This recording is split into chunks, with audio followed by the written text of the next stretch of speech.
Kembali lagi bersama Bang Jago. Seperti biasa, Mimin selalu mendoakan kalian semoga selalu dalam keadaan sehat dan dalam kondisi terbaik. Di video kali ini, Mimin akan menceritakan sebuah donghua series dari Wusen Jujai. Dan bagi kalian yang mungkin baru gabung, Mimin saranin untuk nonton bagian sebelumnya dulu. Linknya ada di deskripsi. Tak berlama-lama, langsung saja kita masuk ke isi ceritanya.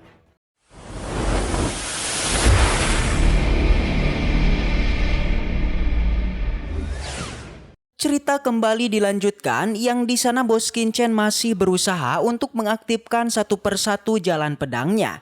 Bos Kinchen juga bisa dengan mudah membentuk jalan pedang peraknya. Bahkan jalan pedang milik bos kita pun semakin banyak yang membuat semua pun lagi-lagi dibuat kaget. Tak hanya itu, Bos Kinchen ternyata juga berniat untuk mengaktifkan jalan pedang terakhir yang disebut sebagai pedang emas atau jalan pedang tertinggi. Jelas semua lagi-lagi dibuat kaget, apalagi Bos Kinchen sampai menggunakan benih parasitnya untuk membuka jalan terakhir.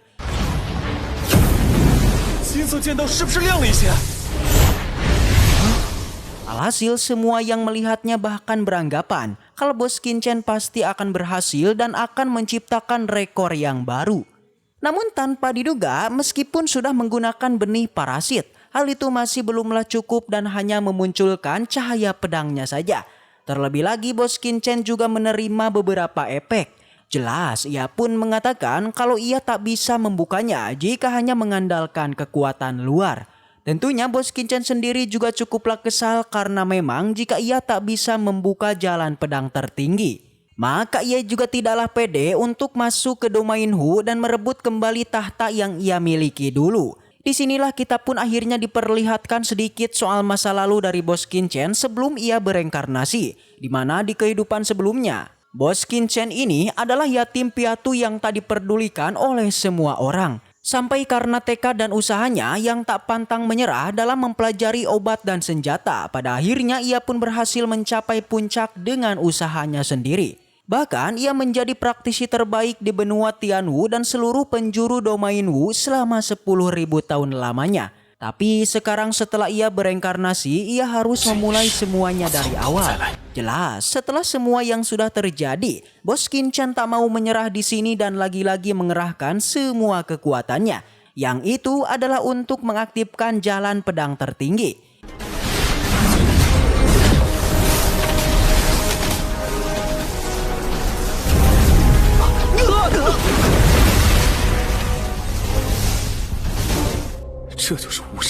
Yang sudah jelas layaknya seorang raja bela diri, Kinchen tak butuh waktu yang lama. Ia pun berhasil mengejutkan semua orang dengan menciptakan jalan pedang tertinggi yang disebut sebagai pedang emas. Sedangkan di luar, portal warisan pedang yang tadinya sudah tertutup, sekarang malah terbuka lagi. Sontak semua benar-benar sangatlah kaget, termasuk ketua Yan itu sendiri. Karena katanya sudah ribuan tahun lamanya hal seperti ini tidak pernah terjadi. Di saat yang sama ternyata juga ada seorang praktisi yang bernama Tuan Mudaji, di mana ia bersama dengan pengawalnya yang mengatakan kalau inilah warisan pedangnya. Alhasil Tuan Mudaji ini pun langsung turun ke bawah. Yang tanpa diduga, Tuan Mudaji ini hanyalah seorang bocil wanita. Tapi meskipun begitu ia sangatlah dihormati. Bahkan sekelas ketua Yan saja sampai tunduk kepadanya dan menyebutnya sebagai master besar. Tak hanya itu, ketua Yan yang sebelumnya sangat arogan sekarang ia benar-benar bersikap sopan di hadapan dari Tuan Mudaji. Sedangkan untuk Tuan Mudaji, ia pun hanya mengatakan kedatangannya jauh-jauh ke sini karena ia penasaran dengan warisan pedangnya. Tentunya ia pun meminta izin agar diperbolehkan untuk masuk ke dalam. Yang sudah jelas, ketua Yan langsung memperbolehkannya. Bahkan ia bilang di wilayah sekte pedangnya, Tuan Mudaji bebas keluar masuk. Alhasil tanpa basa-basi lagi, Tuan Mudaji pun sangatlah berterima kasih dan bergegas masuk ke dalam. Di sana, di dalam, para murid yang tak mengetahui identitas dari Tuan Mudaji, mereka pun langsung so akrab dan mengatakan kalau Tuan Mudaji sudah datang terlambat dan tak melihat pemandangan yang spektakuler. Tapi sayangnya, Tuan Mudaji tak peduli akan hal itu dan memberikan sedikit tekanannya. Di sana, ia terus maju tanpa menghiraukan semua murid yang ada di sana. Semua orang menjadi begitu dingin hingga tak ada yang berani lagi untuk mendekatinya. Salah satu dari murid ini bertanya-tanya siapakah bocil ini yang sekarang bersikap sombong. Namun perkataan itu juga seketika dihentikan oleh rekannya sendiri karena dia tidak mau mendapatkan masalah atas ucapannya barusan. Segera setelah itu kemudian seorang murid pun maju dan ingin mencoba jalan pedangnya. Tak basa-basi, murid ini pun bergegas mengeluarkan semua kemampuannya untuk membuka jalan pedangnya. Seketika saja ada 86 jalan yang berhasil dibuka olehnya. Dikatakan pencapaian ini belumlah cukup meskipun murid ini alias Lei Yuzhong sudahlah terkenal dengan bakat yang luar biasanya. Yakni semua menyayangkan jika Lei Yuzhong telah gagal, itu karena belum mampu mengaktifkan jalan pedang peraknya. Kemudian Tuan Muda Ji akhirnya semakin paham dengan cara untuk membuka jalan pedang pada warisan ini.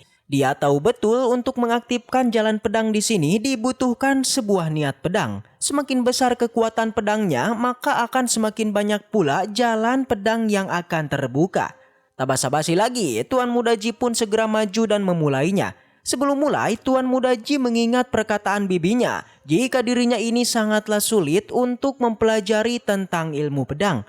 Meski begitu, dia tetaplah kekeh ingin mempelajarinya hingga penasaran dengan pemahaman warisan pedang ini. Seketika kekuatannya dikeluarkan, ledakan Dauki juga mulai diperlihatkan. Sontak saja beberapa jalan pedang pun muncul sekaligus. Tapi dari semua jalan yang sudah dia aktifkan, di sana tidak terlihat adanya jalan yang berwarna emas ataupun berwarna perak. Jelas, ini membuatnya sangat tidak terima. Alhasil ia pun kemudian kembali mencoba untuk mengaktifkan jalan pedang di tingkat tinggi. Ledakan Dauki kembali terjadi yang mana si Tuan Muda lantas mengerahkan semua kekuatannya untuk berniat membuka jalan pedang emasnya.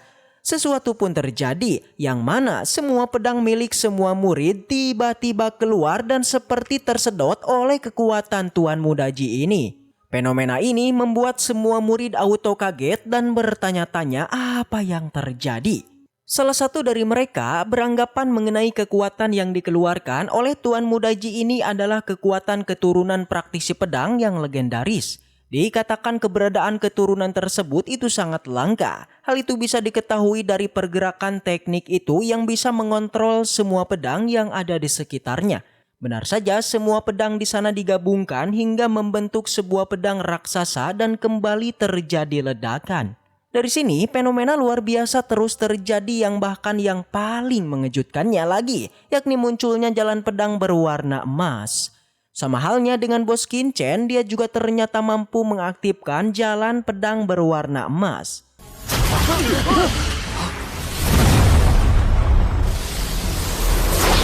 莫非是传说中的天剑血脉？有者一出生就能掌控剑意。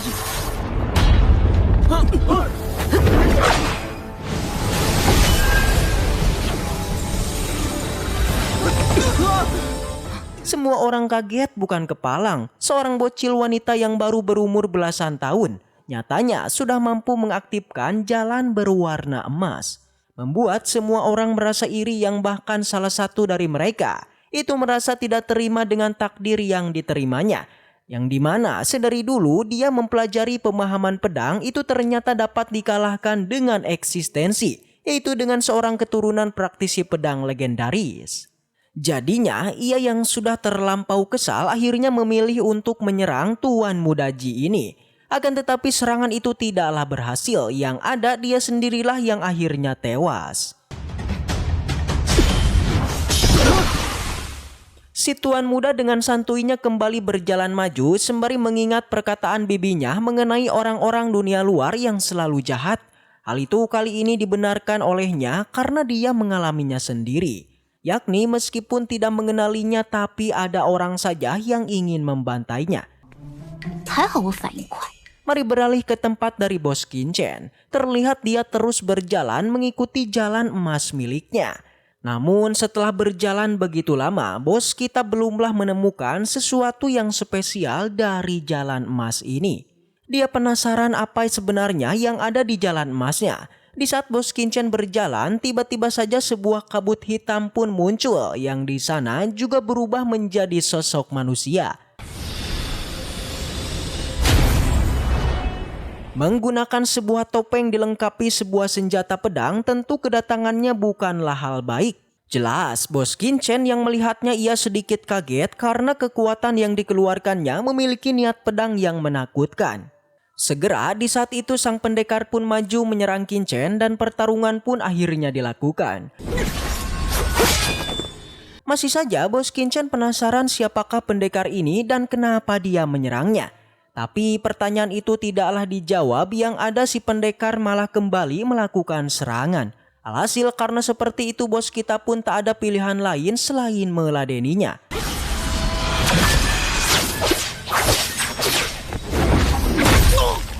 Di pertarungan itu Bos Qianchen berhasil menghantam pendekar tersebut.